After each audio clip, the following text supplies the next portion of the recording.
Good evening, everybody. It is the Two Bros Wrestling Show, and we are live. And I appreciate you joining us. And tonight we have an amazing main event topic because, as you know, we just had Thanksgiving. It means the Christmas season is here in earnest, and we're giving out gifts. Who doesn't love gifts? Maybe some of the people tonight we're giving gifts to might not appreciate it because we're going to separate the naughty and the nice.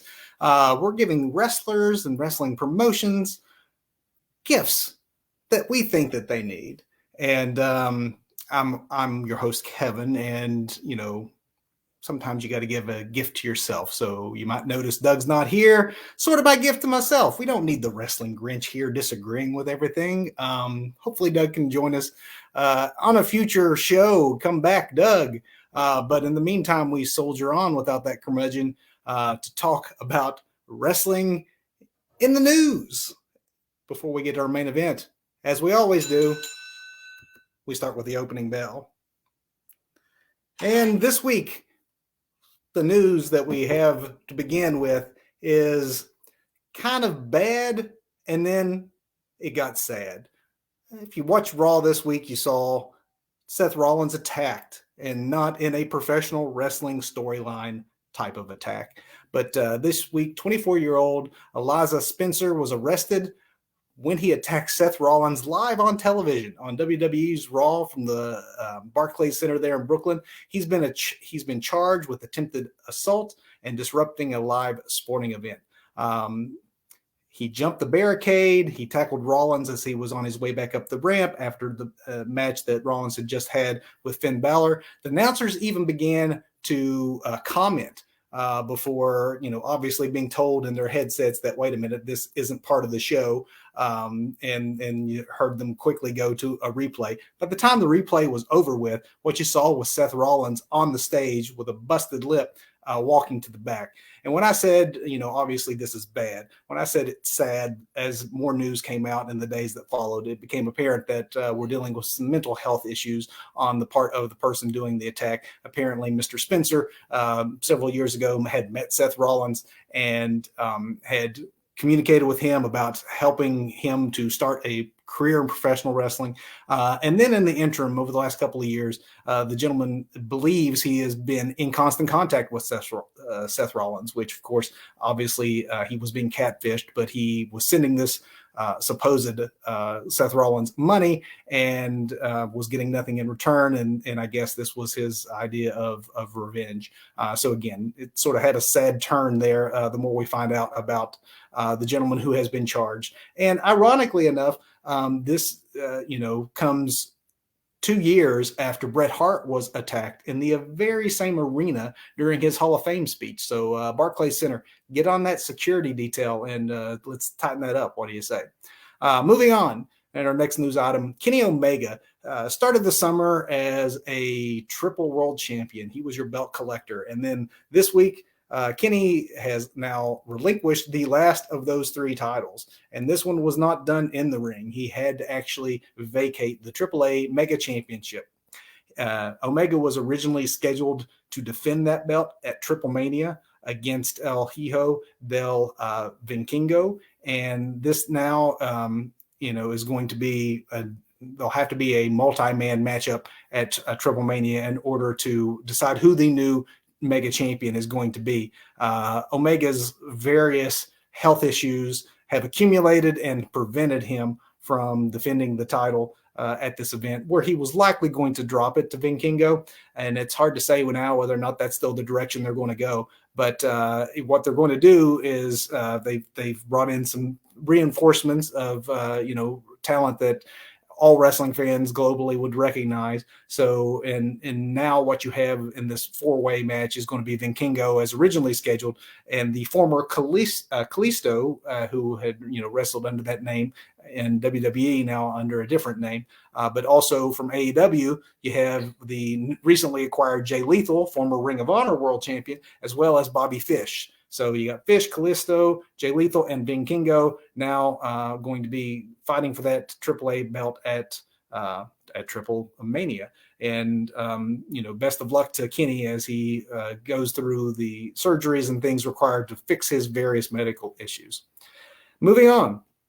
to the world of NXT. I know we've been talking a lot in WWE and NXT about releases.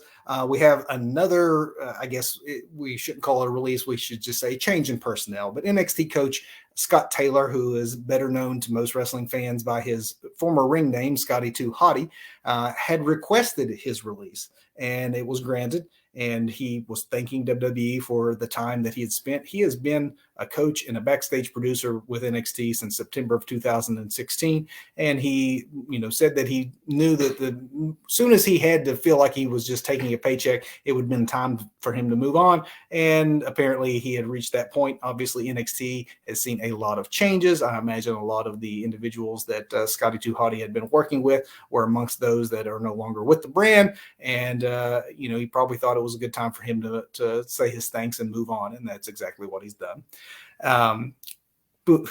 Speaking of releases, it's a good transition into this recent round of releases that still continues to confound the wrestling world with just who was released and in some cases just how poorly it was handled. So in particular, one of the biggest surprises when the entire Hit Row faction was let go as part of these most recent releases. And there's been some insight as the members of Hit Row have done the talk circuit on podcasts and such as to just exactly how their release was handled. And on the day of their release, WWE communicated with the three remaining members. As you know, BFAB had been released a couple weeks earlier, but they had been communicated with that they were going to be booked on SmackDown, Survivor Series, and Raw. They even had some Black Friday commercials that they had already filmed that would have been airing this past week. They received a follow-up communication on that very day of the releases that letting them know that they were no longer booked on those three shows, and they were not given an explanation as to why they were not going to be booked. But that was the second call. They get a third call to let them know that they would in fact be appearing on all three shows and that they needed to, arrange their flights and get there. And then a fourth and final call is that they were going to get their release. This was all on Thursday. So you talk about whiplash and maybe the right hand not knowing what the left is doing, but that's exactly the way that Hit Row has described their release. And it very well might have been similar for some of the other folks that were affected by these most recent round of layoffs. Going back to an earlier round of layoffs and a shocking name from the summer edition of WWE's layoffs, and that was the Bronson Reed. He has found a new landing spot. His 90-day no-compete is over with, and he has made his debut on Impact at their most recent pay-per-view this past weekend, Turning Point. He's now going by the name Johan, and he came out, Jonah, excuse me. He came out and right before the main event, brutally attacked the former world champion, Josh Alexander, left him in a bloody mess in a way that obviously he could not have done on NXT or with WWE since they don't do blood. But it was a vicious attack, and it's a good start for a very talented wrestler such as the former Bronson Reed. And we wish him well and hopefully a big push in Impact Wrestling.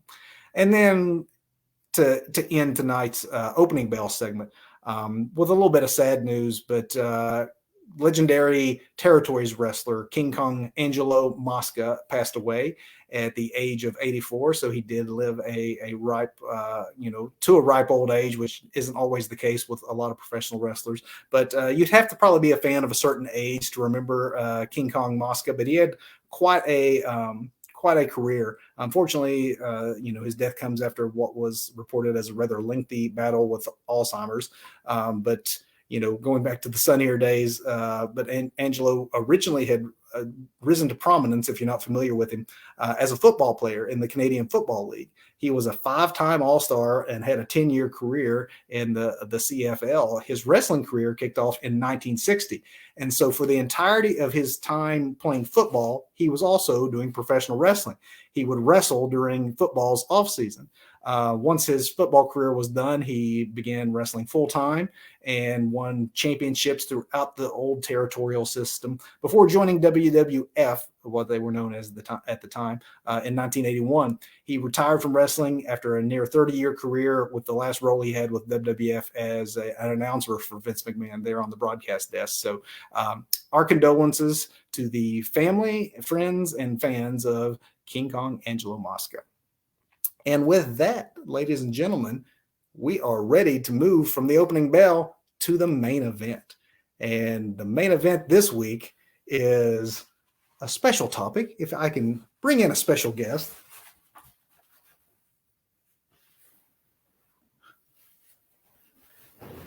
Okay, 2 special guests. What? Hi there. And who are you? I'm Coffee the Elf. Coffee the Elf. Living up to her name, Coffee the Elf. Thank you, Coffee. Why are you so coffee? Well, you might remember last time that I was on.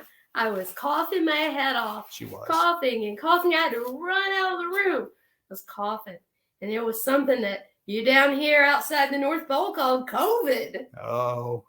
And I've been vaccinated 3 times. It's still out there. So make sure you get your vaccinations, boys and girls. It could be really bad without it. It was a long month here at the at North Parts Unknown. So, and I'm not going to pretend I'm Santa Claus. I know a few weeks ago I tried to fool you all with my ingenious Orange Cassidy costume for Easter, but obviously I don't have the white beard, so I can't be Santa Claus or Santa Brawls. I think we'll call him Santa Brawls. What do you say? I am one of his helpers, though, because tonight the Two Bros Wrestling Show is giving out gifts to the world of professional wrestling. And I have a list. It's a scroll. Well, of course it's a scroll. That is so impressive. The North Pole. They do it right up there. You might not be the real Santa Claus, but I'm the real Coffee the Elf. Don't show them is that a magic scroll? Yeah, I think you showed the emptiness on the other side there. Well, no one can read it but me and Santa Claus. It's special. Santa Brawls. Well, Santa Brawls, but he always uses the invisible ink. Coffee. Yes. What's that first name we have on the list? We got gifts to give. First name is Really Good Boy. He's been really good all year. And it takes a big gift for Mr. Keith Lee because he's a big guy. Keith Lee is a big guy. Big man. And let's see what we got for Mr. Lee. Oh! An AEW World Championship. Keith Lee, as you know, is not even signed with AEW, but what I would like to give Keith Lee this year is not only a contract, but a push that is so sustained and so monumental. It would be fantastic to see him come into AEW and immediately be skyrocketed to the top. I want him to burn through everybody. I want him to have an undefeated streak, and I want it to end in an AEW World Championship run in 2022. So let's make that happen. I think that's a great and well-deserved gift. Thank you, Coffee. What about this gift? Sometimes it's a little package, but good things come in small packages. For Mr. Ian Riccaboni. Ian Riccaboni, one of my favorite announcers from Ring of Honor. Ian, we want to give you a job as the lead announcer for AEW. Now, hear me out, folks. I know that he's still currently working through the end of this year with Ring of Honor, and we're all hopeful that Ring of Honor is able to reboot. But if you didn't hear the big news of the last few months, and we are the first wrestling show you're watching, which, good taste, thank you very much. But Ring of Honor announced last month they are going on a hiatus. All of their contracted talent has been let go. Now, I know that AEW has a lead announcer in Jim Ross, but Jim Ross has indicated over the last 5-6 months that he would maybe transition at some point off the main announce desk and into a role where he does make special appearances, maybe does the call on special events. And on a week-to-week basis, it is a lot of travel for JR, especially as he's aging. He's not had the best of health. We'll get to that here in a little bit as well. But Ian Riccaboni, I know that you are ROH through and through. And I know that AEW has a plethora of commentators. There's so many commentators on usually what is a 3-man desk on their multiple shows, but there is no better play-by-play guy and no better person I could think of to team up with Excalibur than Ian Riccaboni. So let's give him that AEW announcer's desk when JR is ready to move away from it. I would agree with that. Absolutely. And then the next thing is another big bag for a big ego for Mr. Kenny Omega. Kenny Omega does have a big ego, that is for sure. And what he also has is some big shoulders. Those shoulders need surgery. You could say that those shoulders have carried AEW through what has to be, I would say, that as good as AEW has been from the jump, this last year of AEW has been critically the most acclaimed in the still relatively young history of the organization. And so much of that is due to the creativity and the hard work of Kenny Omega. And so what we want for Kenny is new shoulders and a well-deserved rest. Folks, as we mentioned at the top of the show when we said, in the news segment about how he's going to have to relinquish the AAA title, you saw on AEW television that he sort of storyline has gotten written off the air, and it is really uncertain as to how long he will be off. It is for sure that he needs both of his shoulders operated on. And apparently he's been working through multiple injuries over the last year. And so one surgery may lead to several more so that he can heal up all at once. So it's hard to say when we'll see Kenny Omega again. But thank you, Kenny, for all you've done for wrestling and AEW over the last year. Enjoy this time off, rest, heal, come back, and be the belt collector again. Well, this next one, oh my gosh, this one bounces around almost as much as the guy that's getting it, and that is Ricochet. Ricochet, what we want for Ricochet. I want Ricochet to have his Kofi Mania moment. If it can happen for Kofi, it can happen for Ricochet. There is no more talented wrestler in the world than Ricochet, and you'd never know it by the way he's booked on WWE television. But the fans love him, regardless of whether he wins or loses, whether he disappears for weeks at a time from our TV screens. The fans, once they see him, they react to what he's doing because they like him. And that is exactly what happened to Kofi. And the reaction to Kofi was so strong once he was given an inkling of a world title push that the fans demanded that the WWE go all the way with it. And they did. And it was a special moment in wrestling. And I think that the same thing for Ricochet would not only be great for Ricochet, personally, it would be great for the world of professional wrestling. Mm. I agree. I like Ricochet. He's a Kentucky boy. This one is another big one for another big guy, Mr. Kevin Owens. KO. What do we have, KO? Ooh.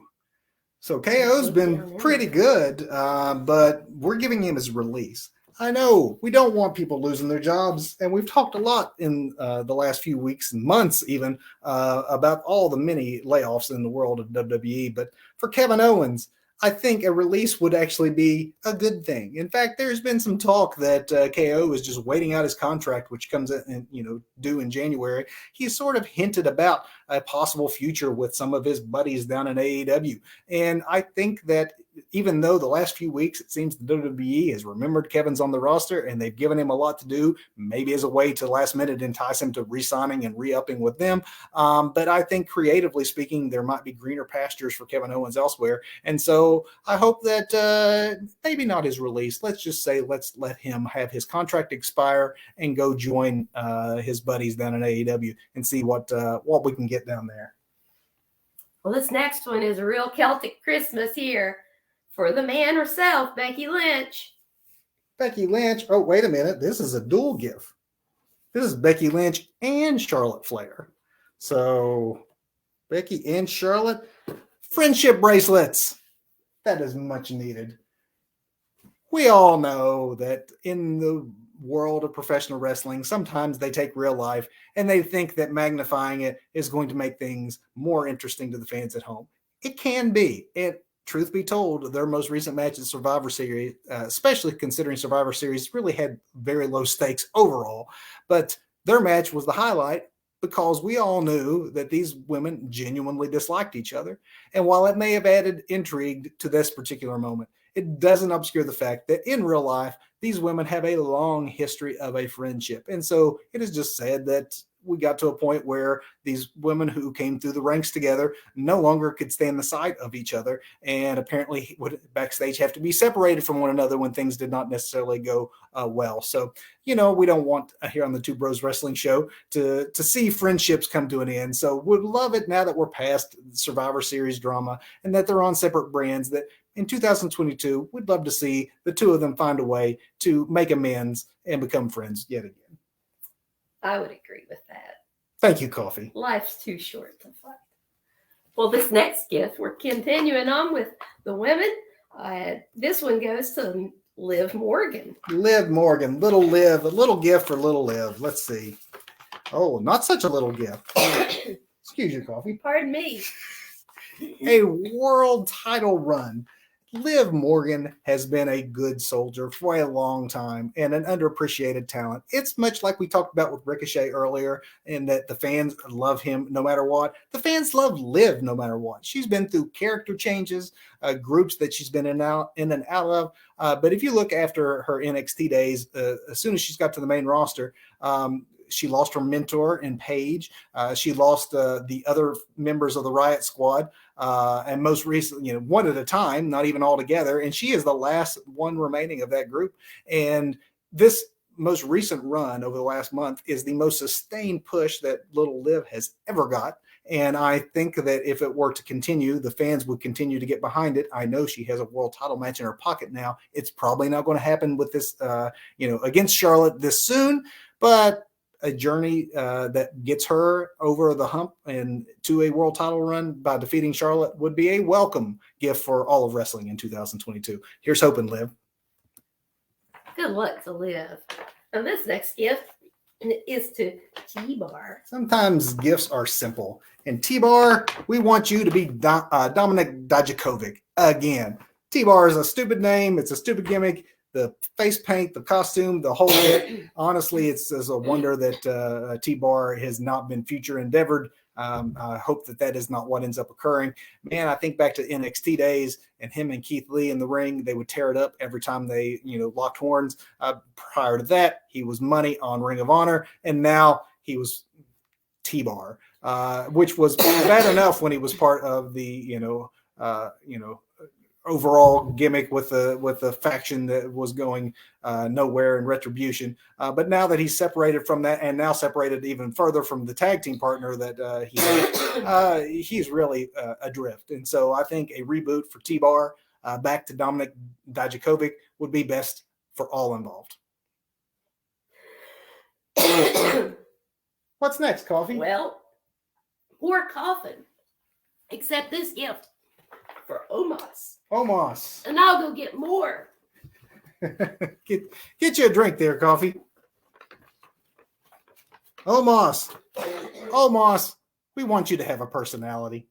And this is not to be offensive, but, well, I guess it's a little bit offensive. I have dismissed Omos for a while as just another of Vince's big guy experiments. Vince loves the big wrestlers, and Omos is one of those big wrestlers that was way green when he came up. He is impressive in size, one of the largest wrestlers you will ever see. Saw him in person a couple months ago. It was impressive to see a man of that size. In the ring, he has gotten better. And a lot of that has to do with him being put with AJ Styles, one of the best in the world. And so for Omos, I would like to have him take that next step, because I didn't even really start to think about him that much when I'm making these lists until I was watching The Bump this past week. And no less an expert than The Undertaker was saying that Omos is special. He was comparing him to Andrade the Giant. So if this is really who Omos is, it's something that we, the fans, have yet to see unlocked. So maybe we get that in a singles run when he eventually breaks from AJ. But for now, I would like to see that Omos gets that personality, takes that next step. Maybe it is him and AJ at WrestleMania, and we can see what the big man can do on his own. But, I don't root for anyone to fail. So even though I myself am not an Omos fan, have not been overly impressed with him, if The Undertaker is, then I think we all need to give Omos a benefit of the doubt and say that there could be something special here. So let's hope we see that. While Coffee is away, I'm going to sneak into her pile here. Johnny Gargano, we want you to have a new NXT contract. That's right. Johnny Gargano is soon to have his NXT deal run out. In fact, it's supposed to run out this week before we even get to the pay-per-view that he is scheduled upon next week. And the first NXT 2.0 pay-per-view takes place next Sunday night, and he, of course, is booked in the War Games match. Well, that is because WWE managed to negotiate a short-term extension, a one-week extension, to make sure that Johnny's contract did not expire before he had a chance to participate in that match. It is also strongly rumored that Johnny has a generous deal on the table for himself from WWE. And I hope that that is the case. And that is what we want for him, is the gift that keeps on giving. And that's more Johnny Gargano on NXT. He just really doesn't fit in on the main roster. At this point in time, it's obvious that there is no intentions to move Johnny up to either Raw or SmackDown, which is fine. He seems NXT for life and seemed to be well suited there. Of course, this reboot occurs and they start looking at young 20-somethings. And even though that can still be the focus, it's obvious that Johnny not only can still go in the ring, but all these young guys need a mentor to work with. And if that's the role that Johnny takes as a mentor to finish out his wrestling career, leading NXT 2.0 to hopefully its next level and getting a lot of these men and women up to the main roster, then I think that'd be a great role for him. He'd be a great teacher. So here's hoping that that's what happens for Johnny. Next up, we have the Hurt Business. Let's see what we got. The Hurt Business. The Hurt Business. We're giving you Raw's version of what Roman Reigns and the Usos have over on SmackDown. That's right, a dominant faction run.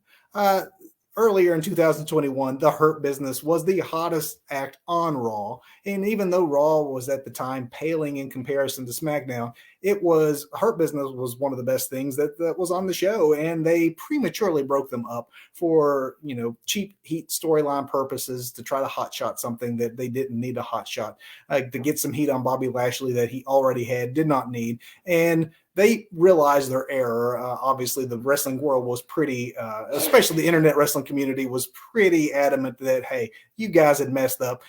And so they have reformed the Hurt Business. What they haven't done yet, though, is give them that dominance that we see with Roman Reigns and the Usos over on SmackDown. So an equivalency on the Raw side, I think it would work, and hopefully is in the cards. See what we got here. There's this one, too. Did you get more? Wait, I have more. I've got more gifts. And sorry, Coffee, you missed a few gifts. Well, fortunately, I was able to change that invisible ink right before I left, so you could read them. Well, I'm on Triple H's gift right now. So Triple H is getting NXT. Triple H was the creative head of NXT for most of its history and rightly gets praise for what was one of the most exciting brands in professional wrestling. Now we have the 2.0 boot, and we also have some health issues for Triple H. And depending on what you read, it could be a lot more serious than we have been led to believe. So there's a chance that Triple H maybe doesn't need the pressure of being the day-to-day go-to guy at NXT. Unfairly, though, he got a lot of the blame when the reboot happened, as if he had somehow failed in giving wrestling fans what most would consider one of the best products out there, certainly the best product in all of WWE at the time. So I would love to see Triple H, when he is healthy enough to do so, to resume the reins of NXT 2.0, along with HBK, and give them enough leeway to see if they can recreate with new talent what they were able to do with the prior talent in NXT. Yeah. Coffee, who comes after Triple H? Goes to Eddie Kingston. Eddie Kingston. Oh, he's a fave around here. What we're giving Eddie Kingston is the TNT Championship. Ooh. Eddie has been a great soldier and has been a enhancement to whatever act he has been paired with this year. He is a lifer. He is a guy who spent most of his career on the indies. He had a run in a Ring of Honor, and a cup of coffee here or there. But as far as being on a main stage, as far as a national broadcast, AEW is his first shot. And originally it seemed like Eddie was going to be just sort of enhancement talent to fill out the roster, help get other guys over. But what's happened is Eddie has been so good on the microphone, so believable, so authentic that the fans have truly embraced him, to the point that he even made it seem possible during his last program that he might have a chance against CM Punk, of all people. We actually were made to believe that because, again, Eddie Kingston is gold on the microphone. What happens, though, whether it is with CM Punk recently or prior to that, Daniel Bryan, Eddie does his part to make the feud go. He does his part to make the other guy look like $1 million, and then he loses. And it would be nice to see him rewarded with a mid-level title. And I think that the TNT Championship in 2022 would be a great way to reward Eddie for all that he's done thus far for AEW. And I think the fans would really, really get behind him in a championship run and would be genuinely surprised. I can't imagine what would be in here that he wouldn't already have. But this one goes to Mr. McMahon. Oh, is this a naughty or a nice gift? Which list is Vince on? I'll let you be the judge of that. We will be the judge of that because what we're giving Vince is retirement. And I don't mean this to be any way ungrateful. There's been no one, you can't argue, love him or hate him. No one has done more for the world of professional wrestling or meant more to the world of professional wrestling than Vince McMahon. Everything that professional wrestling is in the modern day has been in some way shaped by that man and his decisions, both good and bad through the years. But as we've seen most recently with the ridiculous egg storyline, Vince has certainly lost touch. And so considering that the retirement would be well earned and that he is well positioned to leave the business to his relatives who would probably be better caretakers, let's be honest, at this stage. Let's give Vince a well-deserved retirement. Coffee's going to have to go. That's all right. And I'm going to have to leave you with the rest of the list. Oh, Coffee. And say goodnight to everybody because Coffee is going to have to go get lots more presents for all of the other boys and girls out there in the wrestling world. Well, thank you, Coffee, for joining us. Bye, everybody. Back to Parts Unknown. I left all the gifts right here, and everybody's labeled really well. Let's see what else we got. Thank you, Coffee. Bye, everybody. Merry Christmas. What we have next in Coffee's stack of gifts. Oh, this one's for Cody Rhodes. Cody Rhodes, we want to give you the guts to lean into that heel turn. And we know you have it in you. There's been some indication here in the last couple of weeks that this is exactly the plan. But there's no doubt about it that at first Cody was offended that the fans had turned on him. And to be fair, it was less anything that Cody did than the fans really, really wanted to get behind Malachi Black. So as soon as they booked Cody to go against Malachi, and Malachi was positioned as the heel, and they wanted nothing more than to see Malachi get away from WWE and his misuse there and start winning. They did not like Cody Rhodes. They turned on him pretty fast, and it is pretty obvious if you watch Rhodes to the Top or read anything or even heard his sort of shoot promos that he did at first on AEW programming that Cody was kind of offended by it. I mean, Cody has given a lot of himself to AEW and, should be honored, honestly, for that work to give us this promotion that we all love. However, fans smell blood in the water. And when they saw how easily offended that Cody was legitimately was hurt by being told that we don't like you anymore and we know that you're the creative, they began to boo. And he's on the cusp of something really special here. And so I would love to see Cody just really lean into that and embrace that heel role, because I think we're about ready to see the best heel run of Cody Rhodes' career if he just can wrap his mind around accepting that. The next gift we have is for, who's this one too? I can't read Coffee's writing. I think she was coughing while writing it. Dalton Castle. Dalton Castle, the Peacock. We want to see you with a larger platform for your oversized character. Dalton Castle, in some ways, it's amazing to me. Dalton Castle remained at Ring of Honor for pretty much the entirety of what we know as his presence in the wrestling world. He kind of came out of nowhere.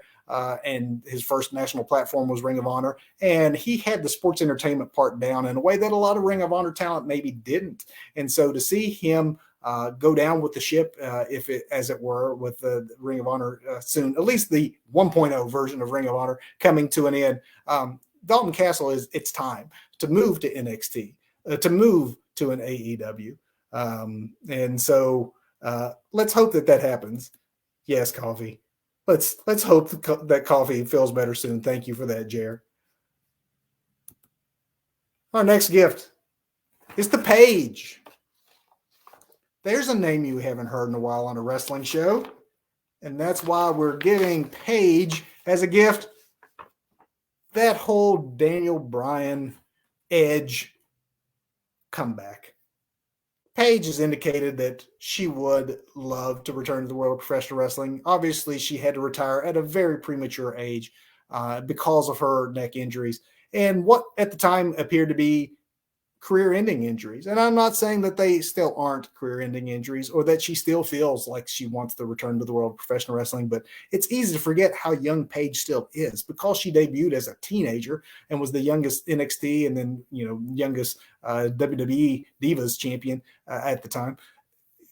It's easy to forget that she's a veteran, but she started out so young that she's young still. And if miracles were in store for Daniel Bryan, and miracles were in store for Edge, then maybe there's a miracle to be had for Paige, which would be fantastic. So here's hoping that she gets that opportunity. Our next gift, let's see here. We got a few left. This one is for Walter. Walter, what we want for you is a worthy second act. There's been no more dominant character in wrestling, and certainly not in WWE, than Walter. You don't see lengthy title runs anymore, and what WWE gave Walter over on NXT UK was a lengthy title run that earlier this year was ended, and we haven't seen Walter since he lost the NXT UK Championship to Ilya Dragunov. And so where does Walter go? I mean, NXT UK is a smaller slice of the WWE world. So in many ways, Walter has been a big fish in a small pond. I don't necessarily see him on Raw or SmackDown. It would be great to see him move up to the main roster if he's given a push. But then when you see what happens to other unstoppable talent, guys that should be booked like monsters, like a Keith Lee or a Karrion Kross, when you see how their main roster pushes went, it has to give someone like Walter pause to even want that for himself. So where does he go? Does he go to the main NXT here in the States and has a run there? Or does he somehow find a place for himself back on the NXT UK roster? Whatever it is, the man is too talented just to go away. So let's hope that the second act is up to the par with what we had with act number one. Well, this is a pretty broad gift. This one is for wrestling couples, real life wrestling couples, not on-screen couples. And for that, we have some relationship counseling. We all know that the world of professional wrestling is not necessarily the most healthy place to have a relationship. And we have seen that recently with some couples that have been managed to beat those odds and have been couples for a long time. But Velvet Sky announced this week publicly that she and Bubba Ray Dudley had split and had actually been split for some time, but remained friends and just did not want to make that announcement just yet. And so this week they made it official that they were no longer a couple. And there's now also speculation about the real life couple and longtime couple, Andrade El Idolo and Charlotte Flair. Charlotte has obviously been in the news for a lot of reasons lately, but this is another possible reason why she's been in the wrestling news, and that is that Andrade had recently taken down a lot of photos that he had on his social media accounts of he and Charlotte together, and then began unfollowing her. So all of this has added to speculation that there is probably trouble there with the pair. And so let's hope that they are able to get through these issues. Not just these couples, but all wrestling couples. This is a Christmas show. We want everyone to get along. And so some relationship counseling to help these folks through it would be well used, I would hope, as a gift. As is this one, because this one is to a favorite of mine. This one is to Bryan Danielson, as we know him now by his real name. Bryan, what we want for you and what we want for ourselves is a pay-per-view match with Kenny Omega. Yes, he has a showdown coming up with Hangman Page. That is going to be fantastic. Very much looking forward to that. But is there anyone out there who doesn't want to see Danielson Omega 2 with a definitive finish, unlike the first time where we went to a time limit draw? They gave us a taste. It was glorious. And whether he wins or loses ultimately against Hangman Page, we want to see that rematch with Kenny Omega once he's through with his world title program and once Kenny is back from his injuries. So let's hope that happens for all of us. I know these packaging, a lot of it looks the same, but up here in the North Parts Unknown, we buy in bulk because we give away a lot of gifts. It gets expensive. Okay, I know this one. I know who this one is for. This one is actually to an entire promotion, which, we're going to switch from the individual wrestlers because these promotions need some gifts too. And not just the talented wrestlers they have. We need to make sure they do the right things with them. We mentioned NXT UK earlier. That gift is for NXT UK because what we want for them is that they remain under Vince's radar. Somehow, all the creative problems that have plagued WWE over the last couple of years, also the layoffs that have plagued WWE over the last couple of years, and then there's the main NXT reboot. Somehow, they have managed to survive all of that. And all of those things have somehow skipped NXT UK. They've gone under that radar, and we want for them to stay under that radar because this is now the black and white, the black and yellow brand that the NXT United States edition used to be. And with NXT 2.0 now going in a completely different direction, you have NXT UK over here still doing a lot of the same things and doing them well and doing them right. So it's a gem in the rough, and we hope it stays in the rough because if Vince learns about it, we might have one of the more entertaining hours of wrestling programming on our TVs each week taken away from us or changed in a way that we would not necessarily recognize it, and that is not what we want. This is another promotional gift for everybody. This is for everybody on the roster of 205 Live. Actually, this is for the creative of 205 Live. What we want for 205 Live, folks, is either return to its former concept or just a new name. I actually had not managed to catch 205 Live in a long time, and I managed to catch it this week and realized that it has now become basically a secondary NXT 2.0 show, which is fine. I'm fine for some support broadcast. I think that AEW Dark, for example, has become a nice enhancement, even though it got off to a rough start, but has come a nice enhancement for AEW.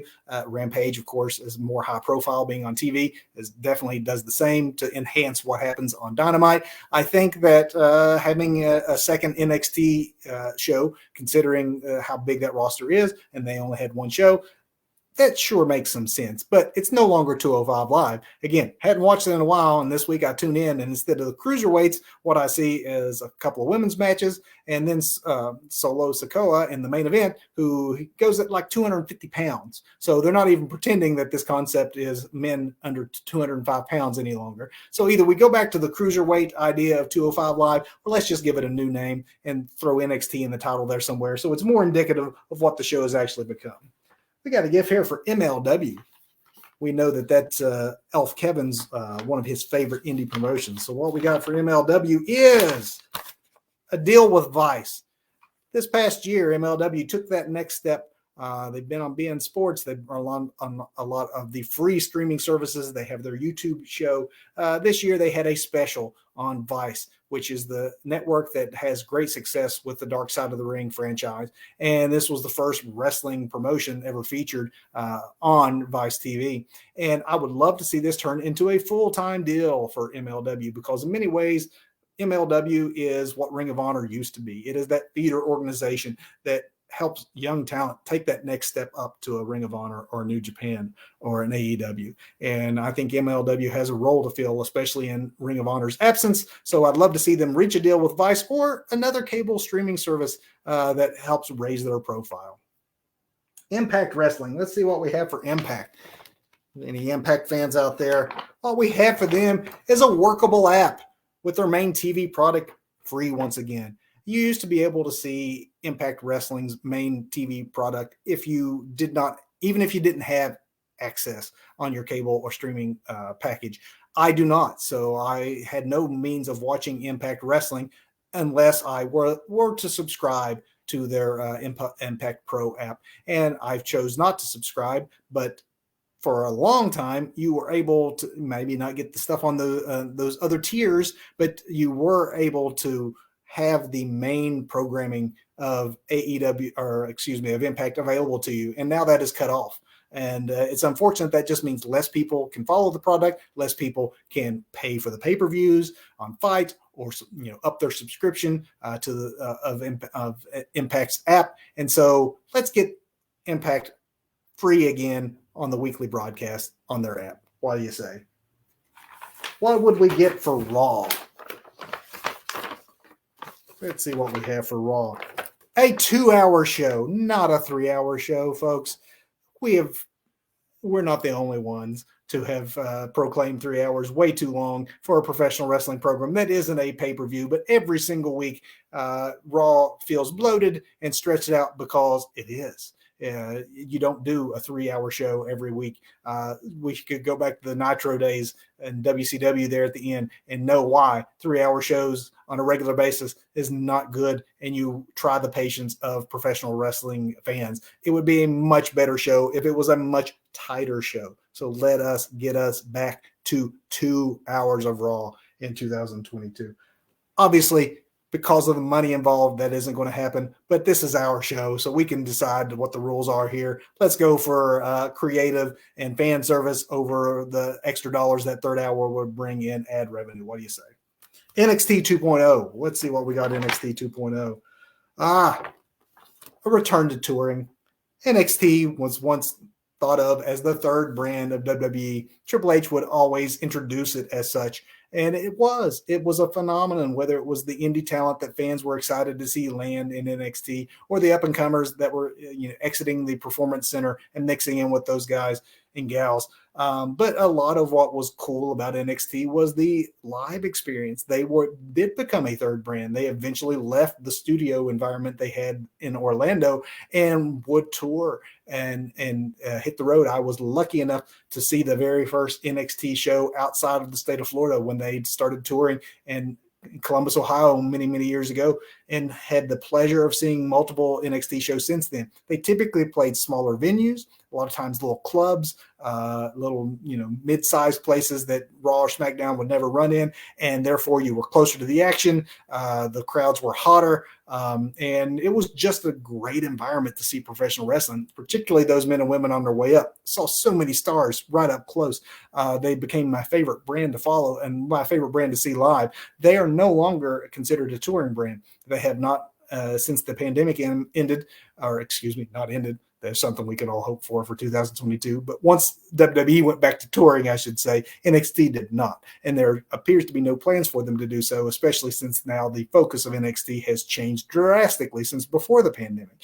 But I would love to see it get to the point that NXT 2.0 felt comfortable enough to go on tour, because not only did they play those smaller venues and maybe some towns that, Raw and SmackDown wouldn't hit, they were able to be seen by people that maybe wouldn't pay to see Raw or SmackDown, because in general their prices were cheaper and you could afford to take the family out to the show and be a little closer to the action. So it was good for all involved. Would love to see that happen and return yet again. Next on our list, looks like coffee's rotting here. It looks like we have next New Japan Pro Wrestling. And so what we would like for New Japan is a return to U.S. television. They used to have a slot on Access. This is back when JR called the action for them. And this is how a lot of folks who did not necessarily follow the world wrestling scene became familiar with New Japan Pro Wrestling. And maybe a lot of those fans, I'm sure a lot of those fans probably continued to follow New Japan even after they lost that TV deal. And they did so by purchasing New Japan World, which is the streaming service that any of us can do to follow. But truly, how many fans have that much expendable income to subscribe to all the streaming services of all the various promotions? We still would like to keep up with them, and it was a great thing to watch. New Japan has a American dojo, and so they have American talent and a American show that they have on their New Japan Pro Wrestling World streaming platform. But to raise that profile and to really make their U.S. venture successful, they're going to need broadcast clearance somewhere in the United States for free. And that's either going to be on a streaming service or through their YouTube channel, or hopefully through another cable deal. And that would be ideal. And that's what we really want for New Japan. What do you give AEW, the promotion that right now seems like they have everything? Let's see what we get AEW. We speak of streaming services here a lot in the last few minutes, so let's give AEW their own. Right now, if you want to watch AEW pay-per-views, I know they only have 4 a year, but the price tag's rather expensive on those, and not always the most user-friendly when you have to go through like Bleacher Report or, if you're another part of the world, fight. But it would be great to see AEW have a streaming service all their own. There is word behind the scenes that is in fact what they hope to ultimately, have. And it's hard to say if that's going to be 2022 or not, but it's something that they're working towards. Now, I know, unlike a Ring of Honor that has a long history, Impact that has a long history, or WWE that pretty much owns all the history of the territories and of course the large WWE library itself, there's a lot that they can put on their streaming services other than just the pay-per-views. AEW does not have a long history, does not have the rights to a lot of things, so they might have to get creative in how they either price it or what all they present. But I do think that over time, that they could, do like Honor Club did, film the house shows. People would watch it. I'm sure that they would. And so you got to start somewhere, and it would be nice to see them have easier access than having to use a third party, because then they don't have to cut in the pay-per-view, cable operators and such for the pay-per-views, or in the instance of Bleacher, I'm sure that the rights fees for that, for them doing the back end work, has got to be extensive. So if Ring of Honor and Impact can make it work, I have no doubt that AEW with all their resources can make it work. Ring of Honor. All right, folks. For Ring of Honor, what we wish, the gift we get Ring of Honor is a successful restart. Wrestling needs a strong independent system, and Ring of Honor has been the top of that food chain for the last 20 years. And when they announced last month that they would be taking a hiatus and returning in April, but then we find word that they're releasing all their talent at the end of the year, who knows what a new Ring of Honor may look like. If they even get that reboot after all, we hope that it comes to fruition the way that they have described it, but it is very possible that with Best in the World on December 11th, we may be seeing the end of Ring of Honor. It's certainly the end of Ring of Honor as we know it, but let's hope it's not the Ring of Honor, the end of Ring of Honor altogether, and that we wish them, as far as a gift, a bright future, and a future that begins in April. All right, WWE, folks. WWE's gift right here from the Two Bro Wrestling Show is that its roster stabilizes. More than 125, let me say that again, more than 125 men and women have been let go in 2020 and 2021. That is roughly the size of WWE's current roster. Now, not all these folks were let go. Some of these individuals asked for their release, and some of these individuals had their contracts expire, but still, it does not change the fact that basically you take an AEW-sized roster over the last 2 years that has disappeared from WWE. So I know the WWE was bloated. They had too many talent that they did not know what to do with. They had gone on a spending spree and gobbled up all the good talent in hopes that they did not go elsewhere and to see if they might figure out something to do with them. That wasn't really the best approach, as it turned out. And it's led to this big glut of releases and free agents that you now see on the market. So let's hope that it is stabilized and maybe they've right-sized their current roster and actually utilized the men and women that are on it, and that we do not see any more of these mass releases. That would be our gift to WWE. And that, folks, is, whoa, wait a minute. Oh, that tricky coffee. There's one more gift here. Oh, it's to Doug. It's to the Two Bros Wrestling Show's very own Doug. Okay, that's disgusting. I'm not even sure that's legal. I know it's probably something he asked for. I know it's not moral, so let's not give I'm not giving him that.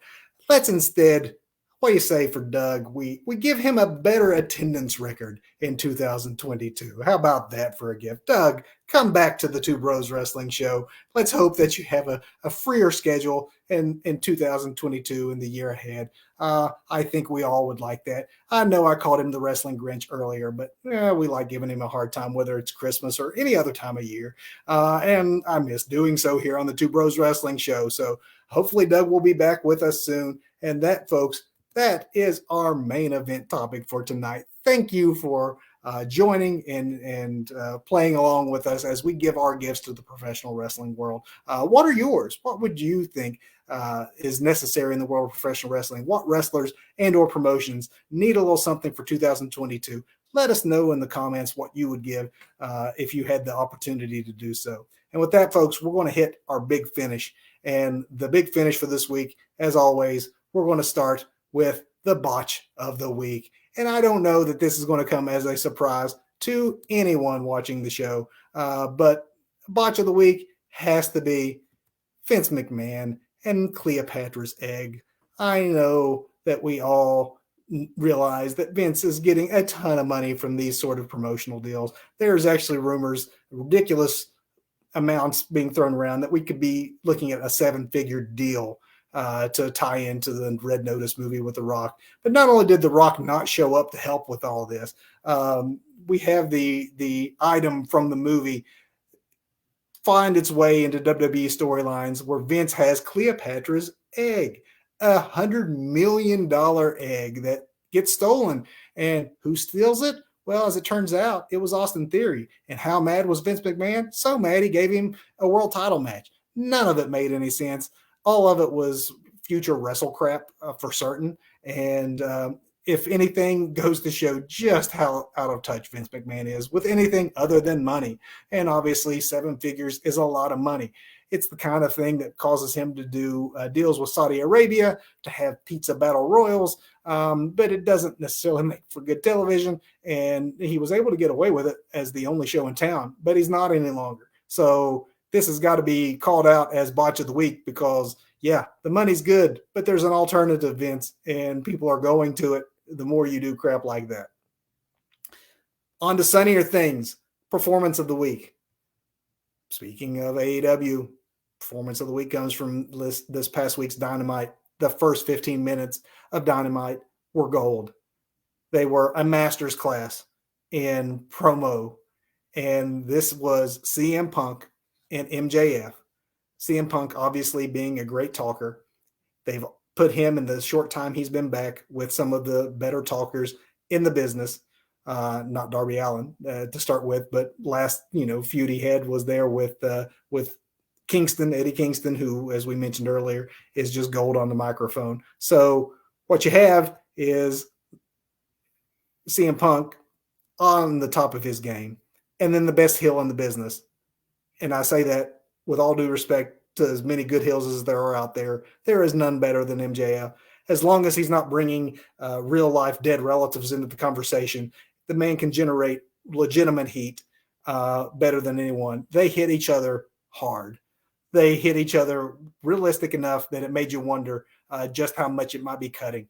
When CM Punk basically called MJF a less popular Miz, or then when MJF later on in that promo exchange made references to CM Punk in terms of being like John Cena. I mean, all of it was riveting television. That first 15 minutes of AEW Dynamite is something that everyone should go back and watch and learn. That includes all the talent in the back, all the talent in WWE that want to see how it should be done.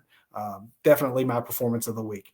And as far as speaking of things you need to go back and watch, you have to go back and watch for my match of the week. Last week's Survivor Series, Charlotte Flair, Becky Lynch. I know when giving out gifts a few minutes ago, I said I want them to be friends again, and I legitimately do. I don't want to think that there's ongoing animosity between the two women when they have such a long history that hopefully they can work things out. But there's no doubt about it that their real life issues greatly enhanced the contest that was going to be good no matter what. These two have long had a history of, back in their NXT days, burning the house down when they're together. If Flair is a version of her father, then Becky is a version of you could say Ricky Steamboat or Dusty Rhodes, because either she or Sasha are the best opponents for Charlotte, no matter who else they put in the ring against her. There's just chemistry between those original four horsewomen that cannot be replicated. And they did so again, despite the little bit of a cheap finish at the end, which, kind of played into the storyline that Charlotte was not able to get away or tried to get away with what she later was, fell victim to herself. All that I can forgive as being storyline appropriate. Everything that preceded it was gold, because both these women are future Hall of Famers and without a doubt bring out the best in one another. So if you did not see anything from Survivor Series, there's only really a couple of matches worth going back and seeing, but none more so than Charlotte Flair, Sasha Banks. And that is the big finish. And that is the Two Bros Wrestling Show for this week. Thank you guys for joining us. And if you don't follow us and you just happen to be up on the broadcast, please like, subscribe, comment, do all the things. Help us out.